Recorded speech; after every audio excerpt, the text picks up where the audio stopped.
আসসালামু আলাইকুম। সবাইকে স্বাগতম আমাদের গতির দ্বিতীয় ক্লাসে। আমরা গতদিন যা পড়ছি তা অবশ্যই আপনারা দেখছেন। আজকে আমরা শুরু করতে চাচ্ছি দ্বিতীয় ক্লাস। আজকে আমরা শুরুতে যেটা পড়বো সেটা হচ্ছে গতি বিষয়ক বিভিন্ন রাশি। আচ্ছা, তাহলে আমাদের আলোচনা শুরু করা যাক। তাহলে আজকে যা পড়তেছি তা হচ্ছে গতি বিষয়ক বিভিন্ন রাশি।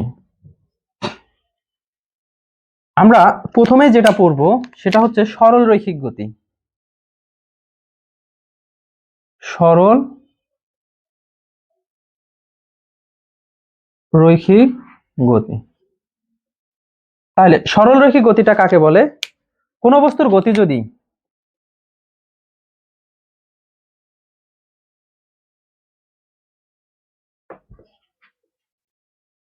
গতি যদি সরল রৈখিক পথে হয়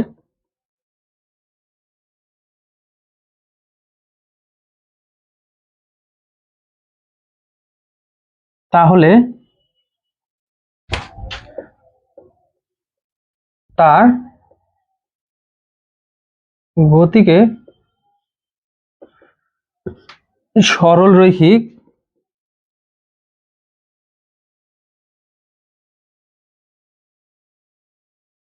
গতি বলে। আচ্ছা, কি বললাম? তাহলে কোনো বস্তুর গতি যদি কি হয়, সরল রৈখিক পথে হয়। আচ্ছা, এই একটা পথ নিলাম, এখান থেকে কোনো একজন ব্যক্তি হাঁটা শুরু করলো। তাহলে কি পথে হাঁটতেছে? এই যে সোজা পথে যে হাঁটতেছে, সোজা পথে সে আস্তে হাঁটুক আর জোরে হাঁটুক, তার যে গতিটা হবে সেই গতিটাকে বলা হবে কি গতি? সরল রৈখিক গতি। আচ্ছা, এবার আমরা যেটা পড়বো সেটা হচ্ছে ঘূর্ণন গতি।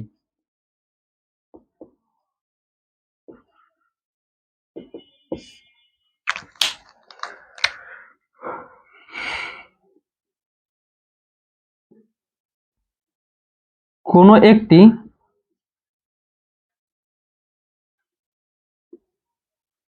নির্দিষ্ট বিন্দুকে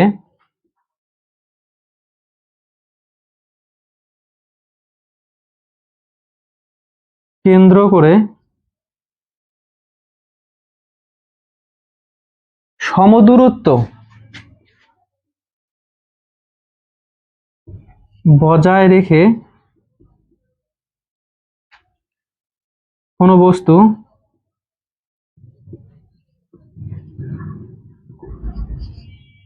বৃত্তাকার পথে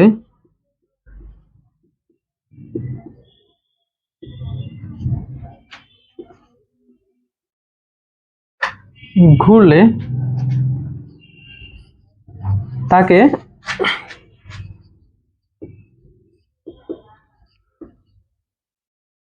ঘূর্ণন গতি বলে। তাহলে কি বললাম? কোনো একটা নির্দিষ্ট বিন্দুকে কেন্দ্র করে সমদূরত্ব বজায় রেখে, তার মানে কি? একটা বৃত্তটা হইতে হবে কিরকম? মোটামুটি সুষম বৃত্ত। সুষম বৃত্তের এই যে কেন্দ্র, এই যে কোনো একটা নির্দিষ্ট বিন্দু, এই বিন্দুকে কেন্দ্র করে এই যে সমদূরত্ব, এই যে বৃত্তের ব্যাসার্ধ আর, এই আর দূরত্ব বজায় রেখে কোনো একটা বস্তু বৃত্তাকার পথে যদি ঘুরতে থাকে, তাহলে এই যে বৃত্তাকার পথে যদি ঘুরে, তাহলে ঘুরলে তার যে গতিটা হবে সেই গতিটাকে বলা হবে ঘূর্ণন গতি। এখন সে বৃত্তাকার পথে আস্তে ঘুরুক আর জোরে ঘুরুক, ঘুরলেই হলো, ঘুরলেই তার গতিটাকে আমরা কি গতি বলবো? ঘূর্ণন গতি বলবো। কিন্তু আবার সে একবার এইদিকে ঘুরছে, তাও ঘূর্ণন গতি। পরের বার তার ইচ্ছা হলো সে এই দিকে ঘুরবে, এই দিকে ঘুরবে, তাও তার গতিটা কি হবে? ঘূর্ণন গতি। তাহলে ঘূর্ণন গতির ক্ষেত্রে আমাকে যে বিষয়টা মনে রাখতে হবে, কোন একটা নির্দিষ্ট বিন্দুকে কেন্দ্র করে ঘুরতে হবে, সমদূরত্বটা বজায় রাখতে হবে। যদি এই দুইটা জিনিস ঠিক থাকে, যে কোনো একটা নির্দিষ্ট বিন্দুকে, এই যে নির্দিষ্ট বিন্দুকে ধরলাম, এই যে নির্দিষ্ট বিন্দু ও, নির্দিষ্ট বিন্দুকে কেন্দ্র করে আর একটা কি শর্ত থাকতে হবে? সমদূরত্ব বজায় রেখে যদি সে বৃত্তাকার পথে ঘোরে, তাহলে তার যে গতিটা হবে, এই গতিটাকে বলা হবে কি গতি? ঘূর্ণন গতি। আশা করি আমরা সরলরৈখিক গতি এবং ঘূর্ণন গতি ব্যাপার দুটা বুঝতে পারছি। এবার আমরা পূর্ব পর্যাবৃত্ত গতি। এই বিষয়টা, পর্যাবৃত্ত গতিটা আমাদের খুব ভালো করে জানা উচিত, কারণ আমরা যখন পদার্থবিজ্ঞানের সপ্তম অধ্যায় তরঙ্গ পড়বো তখনও এই বিষয়টা লাগবে। আচ্ছা, তাহলে আমরা দেখি এবার কি পড়তে চাচ্ছি আমরা? পর্যাবৃত্ত গতি। পর্যাবৃত্ত গতি। কোন বস্তুর গতি যদি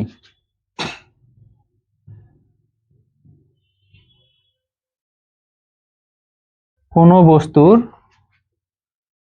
গতি যদি এমন হয় যে এটি এর গতিপথের কোনো নির্দিষ্ট বিন্দুকে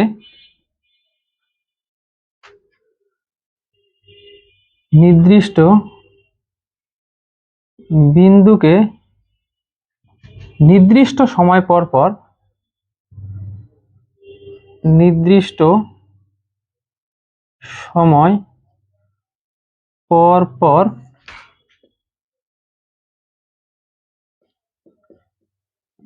একই দিক থেকে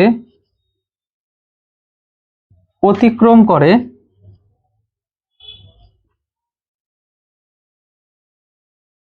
তাহলে তার গতিকে পর্যাবৃত্ত গতি বলে।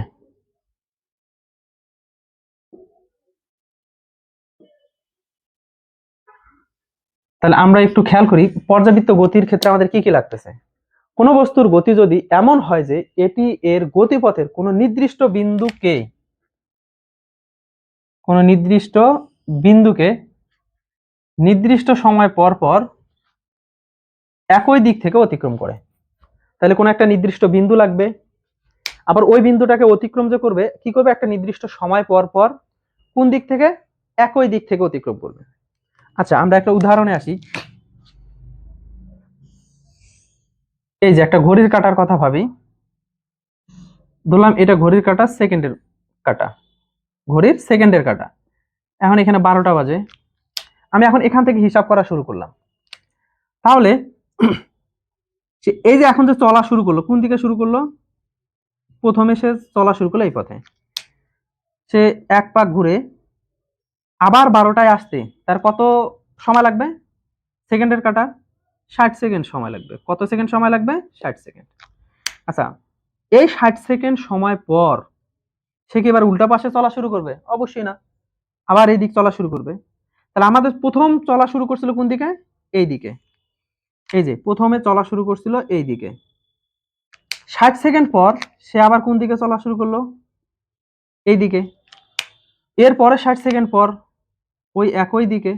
তাহলে দেখা যাচ্ছে কি প্রতি 60 সেকেন্ড পর পর এই 12টার বিন্দুটাকে সে একই দিক থেকে কি করতেছে, অতিক্রম করতেছে। তাহলে আমাদের শর্ত কটা বলছিলাম, কোন একটা নির্দিষ্ট বিন্দুকে, সেই নির্দিষ্ট বিন্দুটা আমাদেরকে 12 নির্দিষ্ট সময় পর পর, 12 সেকেন্ডের কাঁটাটা কত সময় পর পর, 60 সেকেন্ড সময় পর পর কোন দিক থেকে, একবার এই দিক একবার এই দিক, এরকম কি হয়েছে না, একই দিক থেকে 60 সেকেন্ড পর একই দিক থেকে, 60 সেকেন্ড পর একই দিক থেকে। তাহলে প্রতি 60 সেকেন্ড পর পর একই দিক থেকে কি করতেছে, অতিক্রম করতেছে। তাহলে এই তিনটা শর্ত যদি মানে তাহলে আমরা ধরে নিব সেটা কি গতি, পর্যাবৃত্ত গতি। আচ্ছা আমরা আরো উদাহরণে আসি। ধরি এই একটা রাস্তা, এই রাস্তায় এইখানে একজন ব্যক্তি দাঁড়ায় আছে, এই বিন্দুটাকে দিলাম আমি এ বিন্দু, সে এই সোজা পথে সে চলতেছে, চলে সে আবার এ বিন্দুতে বি বিন্দুতে গেল। তাহলে এ থেকে বি তে যাইতে তার সময় লাগছে ধরে নেই 20 সেকেন্ড।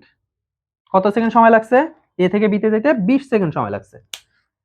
সে আবার কি করলো, যাওয়ার সময় সে গেছিল কোন দিকে, এখান থেকে এই যে এই দিকে গেছিল, খেয়াল করি সে আবার ওইখান থেকে এখান থেকে আবার ফেরত আসতেছে, আবার এই বিন্দুতে ফেরত আসলো। এ বিন্দুতে ফিরে আসতে তার আবার সময় লাগলো কয় সেকেন্ড, 20 সেকেন্ড। তাহলে যাওয়ার সময় সময় লাগছে কয় সেকেন্ড, 20 সেকেন্ড। ধরে নিলাম আসার সময়ও তার সময় লাগছে কয় সেকেন্ড, 20 সেকেন্ড। তাহলে যাওয়ার সময় কত, 20, আসার সময় 20, তাহলে মোটে সময় কত, 40 সেকেন্ড। হ্যাঁ, তো এই 40 সেকেন্ড পর সেই পথে অনবরত চলতেই আছে, ধরে নেই সে থেমে নাই। তাহলে সে 40 সেকেন্ড পর সে আবার কোন দিকে যাবে, পূর্বে যেদিকে গেছিল সেই দিকে, পূর্বে যেদিকে গেছিল সেই দিকেই গেল না। এরপরে 40 সেকেন্ড পর সে কি করবে, আবার এই যে গেল, আবার চলে আসলো 40 সেকেন্ড পরে, 40 সেকেন্ড পর সে আবার ওই একই দিকে যাবে না। তাহলে কি বোঝা যাচ্ছে, সে এ বিন্দুটিকে প্রতি 40 সেকেন্ড পর পর, ওই যে নির্দিষ্ট সময় পর পর, সেই নির্দিষ্ট সময় এখানে কত, 40 সেকেন্ড, তাহলে 40 সেকেন্ড সময় পর পর সে একই দিক থেকে কি করতেছে, অতিক্রম করতেছে। তাহলে এর গতিটা কি গতি হবে, পর্যায়বৃত্ত গতি বলা হবে। আচ্ছা, আমরা যদি একটা স্প্রিং এর কথা ভাবি, স্প্রিং এর কথা ভাবি, কোন একটা স্প্রিং আছে, তাহলে এই স্প্রিং এর মাথায় আমি যদি একটা ভর ঝুলাই দিই, তাহলে ভরের কারণে সে কিছুটা প্রসারিত হবে, ভরের কারণে সে কি হবে, কিছুটা প্রসারিত হবে। আচ্ছা, ধরলাম সে প্রসারিত হয় এই বিন্দুতে আসছে, তাহলে এই বিন্দুতে আসছে, যখন ভর ছিল তখন সে এইভাবে ছিল, তো আমি টান দিয়ে কি করছে, এখানে বল প্রয়োগ করে টান দিয়ে সে এই পর্যন্ত সরণ ঘটছে তার, তাহলে স্প্রিংটা এই পরিমাণ প্রসারণ করছে এক্স। তা আমি এখান থেকে টেনে, এই যে আমি এই বিন্দুটাকে ধরলাম এ বিন্দু, আমি এ বিন্দুটাকে টানছি, এ বিন্দুতে এভাবে টেনে, স্প্রিংটা টেনে এইভাবে ধরে ছেড়ে দিব, তাহলে কি করবে, স্প্রিংটা এইদিকে নিচের দিকে যতটুকু নামছিল সে সংকুচিত হয়ে আবার ঠিক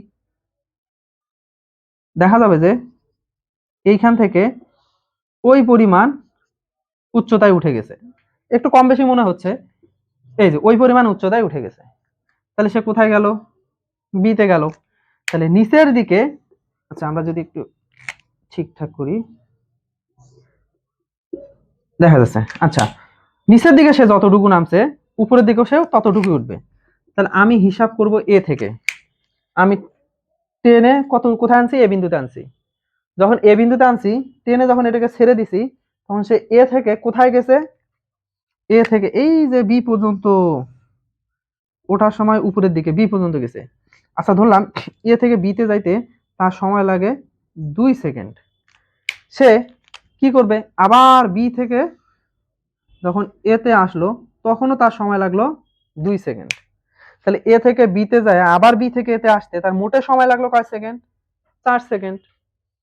এই 4 সেকেন্ড পর কি বস্তুটা কি এখানে থাকবে না আবার উপরের দিকে উঠবে, তাহলে প্রথমবার তার ওঠার দিক ছিল উপরের দিক, 4 সেকেন্ড পর তার ওঠার দিক আবার উপরের দিক, এরপরে যদি আবার 4 সেকেন্ড যাই, পরবর্তী 4 সেকেন্ডের ক্ষেত্রে আবার এর দিক উপরের দিক, তাহলে প্রতি ক্ষেত্রে স্প্রিংটা নির্দিষ্ট সময় পর পর একই দিকে উঠতেছে। তাহলে স্প্রিং এর এখানে যে গতিটা হয়েছে সে কি ধরনের গতি, পর্যাবৃত্ত গতি। তাহলে আশা করি বোঝা গেছে। তাহলে একইভাবে এরকম আমরা আরো অনেক উদাহরণ টানতে পারি, যেমন পৃথিবী, আমরা জানি পৃথিবী ঘূর্ণনশীল, তা পৃথিবীর কোন একটা নির্দিষ্ট বিন্দু ধরলাম আমি এ, পৃথিবী যদি ঘুরতে থাকে, আমরা জানি পৃথিবী নিজ অক্ষের চারপাশে একবার ঘুরতে সময় নেয় হচ্ছে 24 ঘন্টা। তাহলে পৃথিবী এই যে 24 ঘন্টা পর পর এ বিন্দুকে কি করবে, অতিক্রম করবে। তাহলে পৃথিবীর যে গতিটা আবার কি একই দিক থেকে, একবার পৃথিবী এই দিক একবার ওই দিক এরকম তো হবে না, প্রতিবার একই দিক থেকে ঘুরবে। এখন সকাল 7টা, তাহলে কাল এই সকাল 7টা পাইতে গেলে আমার আবার 24 ঘন্টা পর পাইতে হবে। তাহলে কি হবে, 24 ঘন্টা পর পর সকাল 7টা পাওয়া যাচ্ছে, তাহলে কি হচ্ছে, পৃথিবী 24 ঘন্টা পর পর ওই বিন্দুতে ফিরে আসতেছে। তাহলে এই যে 24 ঘন্টা পর পর একই বিন্দুকে একই দিক থেকে অতিক্রম করতেছে, তার মানে নির্দিষ্ট বিন্দুকে নির্দিষ্ট সময় পর পর একই দিক থেকে অতিক্রম করতেছে, তাহলে পৃথিবীর গতিটা কিসের গতি, একটা পর্যাবৃত্ত গতি। একইভাবে চাঁদের গতি পর্যাবৃত্ত গতি, যে কোনো গ্রহ উপগ্রহ নক্ষত্র প্রত্যেকেরই গতিটা হচ্ছে কি গতি, পর্যাবৃত্ত গতি। আশা করি পর্যাবৃত্ত গতি সম্পর্কে বিস্তারিত জানা হয়েছে এবং ব্যাপারটা আমরা বুঝতে পারছি। আচ্ছা, এখন এই পর্যাবৃত্ত গতির পাশাপাশি আমি আরেকটা যে জিনিসটা শিখাই নিব সেটা হচ্ছে পর্যায়কাল।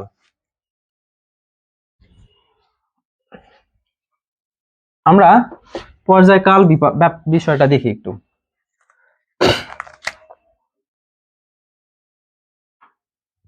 পর্যায়,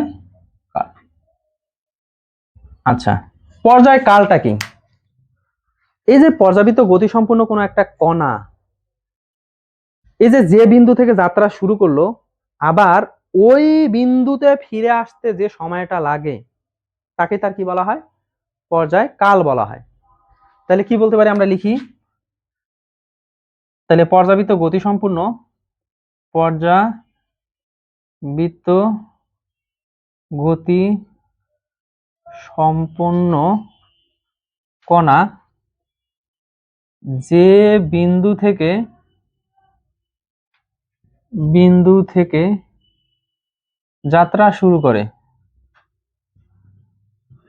করে আবার ওই বিন্দুতে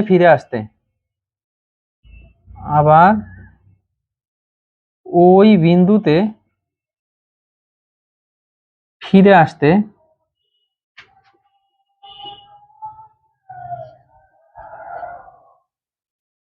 যে সময় লাগে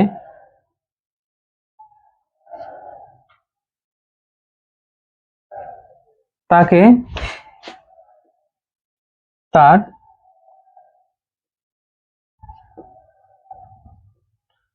পর্যায়কাল বলে। আচ্ছা, আমরা যেমন এখানে ঘড়ির কাঁটার ক্ষেত্রে দেখছি, ঘড়ির সেকেন্ডের কাঁটাটা এই যে 12টার কাঁটা, এই যে এখান থেকে যাত্রা শুরু করছে 12টা থেকে শুরু করে আবার 12টাতে ফিরে আসতে ঘড়ির কাঁটা কয় সেকেন্ড সময় লাগছে? 60 সেকেন্ড। তাহলে ঘড়ির সেকেন্ডের কাঁটার, এই যে সেকেন্ডের কাঁটার পর্যায়কাল হলো 60 সেকেন্ড। কাঁটাটাকে যদি আমি সেকেন্ডের কাঁটা না ধরে এটা ধরলাম, এটা মিনিটের কাঁটা, এখানে বাঁচতেছে 3। তাহলে এই যে 3টা থেকে শুরু করে আবার 3-এ ফিরে আসতে তার মিনিটের কাঁটার কয় মিনিট সময় লাগবে? এটা যদি মিনিটের কাঁটা হয় তাহলে কয় মিনিট সময় লাগবে? অবশ্যই কয় মিনিট সময় লাগবে? 60 মিনিট। তাহলে এই মিনিটের কাঁটাটা 60 মিনিট পর পর 3টায় ফিরে আসবে, তাহলে এই 60 মিনিট হচ্ছে তার কি কাল? পর্যায় কাল। এটা যদি ঘন্টার কাঁটা হইতো তাহলে ঘন্টার কাঁটা এখান থেকে কি হইতো, এখান থেকে যদি যাত্রা শুরু করতো তাহলে এখান থেকে ঘন্টার কাঁটা ঘুরে আবার 12টার বিন্দুতে আসতে কয় ঘন্টা সময় লাগতো? 12 ঘন্টা। তাহলে ঘড়ির ঘন্টার কাঁটার পর্যায়কাল হচ্ছে 12 ঘন্টা। একইভাবে এই যে আমাদের এ থেকে যাত্রা শুরু করছে ব্যক্তিটা, যে বি তে গেছে, বি থেকে আবার এতে ফিরে আসতে ওই যে বিন্দু থেকে যাত্রা শুরু করছে আবার ওই বিন্দুতে ফিরে আসতে হবে। তাহলে আবার ওই বিন্দুতে ফিরে আসতে তাহলে যাইতে সময় লাগছে 20 সেকেন্ড, আসতে সময় লাগছে 20 সেকেন্ড। তাহলে এর পর্যায়কালকে বড় হাতের টি দ্বারা প্রকাশ করা হয়। এর পর্যায়কাল হচ্ছে 40 সেকেন্ড। আমরা তাহলে পৃথিবী কয় ঘন্টায়?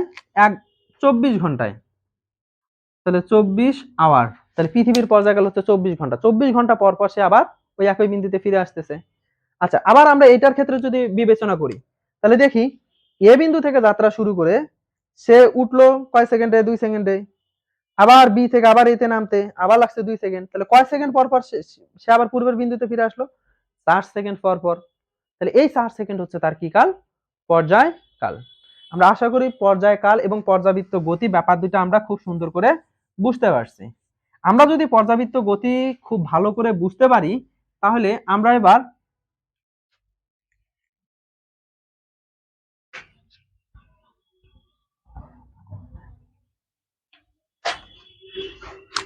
স্পন্দন গতিটা বুঝতে পারবো। স্পন্দন গতি, তাহলে স্পন্দন গতি, পর্যাবৃত্ত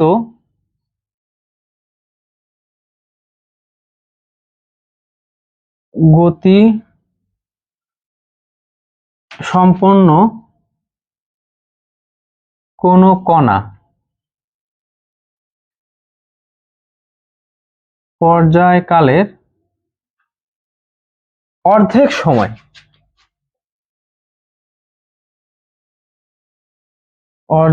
সময় যে দিকে চলে বাকি অর্ধেক সময়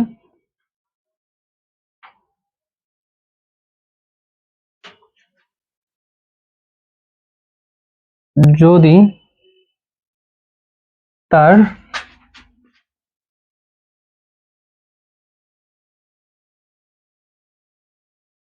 বিপরীত দিকে চলে তাহলে তার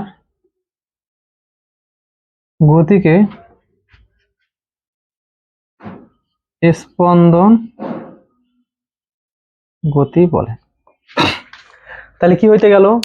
পর্যাবৃত্ত গতি সম্পন্ন কোন কণা, তাহলে স্পন্দন গতি হইতে গেলে অবশ্যই পর্যাবৃত্ত গতি সম্পন্ন কোন কণা হইতে হবে, পর্যাবৃত্ত গতি থাকতেই হবে। কোন কণা পর্যায়কালের অর্ধেক সময়, পর্যায়কাল আমি বুঝাইলাম তাহলে পর্যায়কালের অর্ধেক সময় যেদিকে চলবে বাকি অর্ধেক সময় যদি তার বিপরীত দিকে চলে তাহলে তার গতিটাকে কি গতি বলবো আমরা? স্পন্দন গতি বলবো। আচ্ছা, এই স্প্রিং এর ক্ষেত্রে আগে উদাহরণটা দেখা যাক। এই স্প্রিংকে যখন আমি টানছি, এই যে টানলাম, এইখান থেকে টেনে যখন এই বিন্দুতে আনলাম, এনে যখন ছেড়ে দিছি, তখন এই যে 2 সেকেন্ড সে কোন দিকে চলছে? উপরের দিকে। বাকি 2 সেকেন্ড সে কোন দিকে চলছে? নিচের দিকে। তাহলে এই যে গেল 2 সেকেন্ডে, আসলো 2 সেকেন্ডে, তাহলে আবার এই বিন্দুতে ফিরে আসতে কয় সেকেন্ড সময় লাগছে? 4 সেকেন্ড। তাহলে অবশ্যই এটা পর্যাবৃত্ত গতি। তাহলে পর্যাবৃত্ত গতির অর্ধেক সময় কোন দিকে চলছে? উপরের দিকে। বাকি অর্ধেক সময় চলছে নিচের দিকে। তাহলে পর্যাবৃত্ত গতি সম্পূর্ণ কোন কণা পর্যায়কালের অর্ধেক সময় একদিকে চলছে, বাকি অর্ধেক সময় তার বিপরীত দিকে চলছে। তাহলে এই যে অর্ধেক সময় যে দিকে চলে, বাকি অর্ধেক সময় যদি তার বিপরীত দিকে চলে, তাহলে তার গতিটাকে কি গতি বলা হবে? স্পন্দন গতি বলা হবে। তাহলে আমরা এই স্প্রিং এর গতিটা একটা কি গতি? স্পন্দন গতিও। আবার আমরা যদি এই যে সরলরৈখিক পথের হিসাব যে দিলাম, এই যে ছেলেটা এখানে এ থেকে যাত্রা শুরু করে এইখানে গেল, বি তে গেছে, তাহলে এ থেকে গিয়ে বি তে গেছে, তাহলে যাইতে তার সময় লাগছিল কয় সেকেন্ড বলছিলাম? 20 সেকেন্ড। তাহলে যাওয়ার সময় সে যে পথে গেছে, আসার সময় কি সে সেই পথে আসছে না বিপরীত দিকে আসছে? তাহলে বিপরীত দিকে সে এই পথটা কয় সেকেন্ডে আবার আসছিল? 20 সেকেন্ডে আসছিল। তাহলে এই বিন্দুতে আবার কত সেকেন্ড পরে ফিরে আসছে? 40 সেকেন্ড পর। তাহলে নির্দিষ্ট সময় পর পর ফিরে আসতেছে, এসে আবার একই দিক থেকে অতিক্রম করতেছে, তাহলে এটা পর্যাবৃত্ত গতি। এই পর্যাবৃত্ত গতির অর্ধেক সময় 20 সেকেন্ড সময় যেদিকে চলছে, বাকি 20 সেকেন্ড সময় তার বিপরীত দিকে চলছে, তাহলে তার গতিটাকে কি গতি বলবো আমরা? পর্যাবৃত্ত স্পন্দন গতি বলবো। আমরা আর একটা উদাহরণে আসি।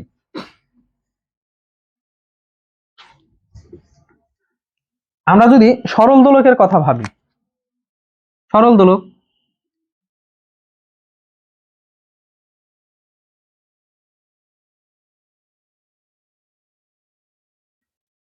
এই একটা সরল দোলক নিলাম। আমি একটা সরল দোলককে এই যে টেনে এ বিন্দুতে নিছি, এখন এ বিন্দু থেকে আমি ছেড়ে দিলাম, তাহলে সে কি করবে? এ থেকে এই যে বি তে চলে আসবে। তা ধরলাম এই যে এ থেকে বি তে আসতে তার সময় লাগছে কয় সেকেন্ড? 3 সেকেন্ড। তাহলে সে এই দিক চলার পর কি করবে? আবার বিপরীত দিক থেকে ফিরে যাবে। তাহলে আবার বি থেকে এতে যাবে, তাহলে যাওয়ার সময় তার সময় লাগবে কয় সেকেন্ড? 3 সেকেন্ড। তাহলে এখন দেখি, তাহলে এ বিন্দু থেকে গেল 3 সেকেন্ডে, আবার আসলো 3 সেকেন্ডে, তাহলে 6 সেকেন্ড পর এ বিন্দুতে কিন্তু ফিরে আসছে। প্রথমে গেছিল কোন দিকে? এই দিকে। 6 সেকেন্ড পর যখন ফিরে আসলো, তখন সে কি ওখানে চুপ থাকবে নাকি আবার যাবে? তাহলে প্রথমবার যেদিকে গেছিল, পরের বারও তো ওই একই দিকে যাচ্ছে, তাহলে নির্দিষ্ট সময় পর পর একই দিকে যাচ্ছে, তাহলে অবশ্যই সরল দোলকের গতিটাও একটা কি গতি? পর্যাবৃত্ত গতি। এখন পর্যাবৃত্ত গতি সম্পর্ক না, অর্ধেক সময় যেদিকে চলছে, বাকি অর্ধেক সময় কিন্তু তার বিপরীত দিকে চলছে। তাহলে আমরা কি বলছি? অর্ধেক সময় পর্যাবৃত্ত গতি সম্পন্ন কণার অর্ধেক সময় যেদিকে চলবে, বাকি অর্ধেক সময় যদি তার বিপরীত দিকে চলে, তাহলে তার গতিটাকে কি গতি বলবো আমরা? স্পন্দন গতি বলবো। তাহলে এই হলো আমাদের স্পন্দন গতি, বোঝা গেছে আশা করি। এখন আমাদের আর একটা সংজ্ঞা বাকি আছে। তাহলে শেষ সংজ্ঞাটা কি হচ্ছে? চলন গতি। আমরা আর একটা সংজ্ঞা আছে গতি বিষয়ক সংজ্ঞাগুলোর মধ্যে, সেটা হচ্ছে কি গতি? চলন গতি।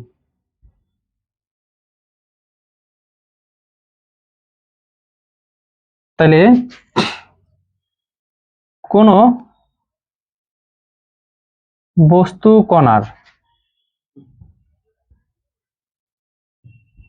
গতি যদি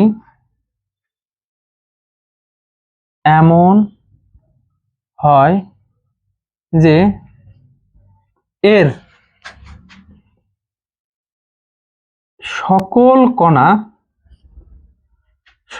একই দিকে, সকল কণা একই দিকে সমান সময়ে সমান পথ অতিক্রম করে, সমান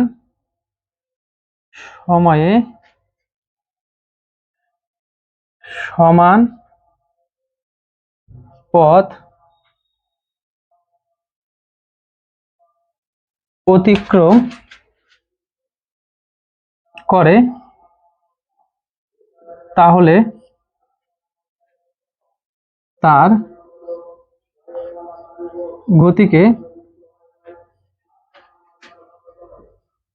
চলন গতি বলে। আমরা একটু উদাহরণ হিসেবে দেখি। ধরে নিলাম এখানে কোন একটা বস্তু, এই বস্তু দুইটা বিন্দু ধরলাম, এটা হচ্ছে এ বিন্দু, এটা হচ্ছে বি বিন্দু। তা আমি বস্তুটা ধরে নিলাম গতিশীল ছিল, বেগে আছে, একটা বেগে আছে। এই বস্তুটা বেগে থাকার কারণে এখান থেকে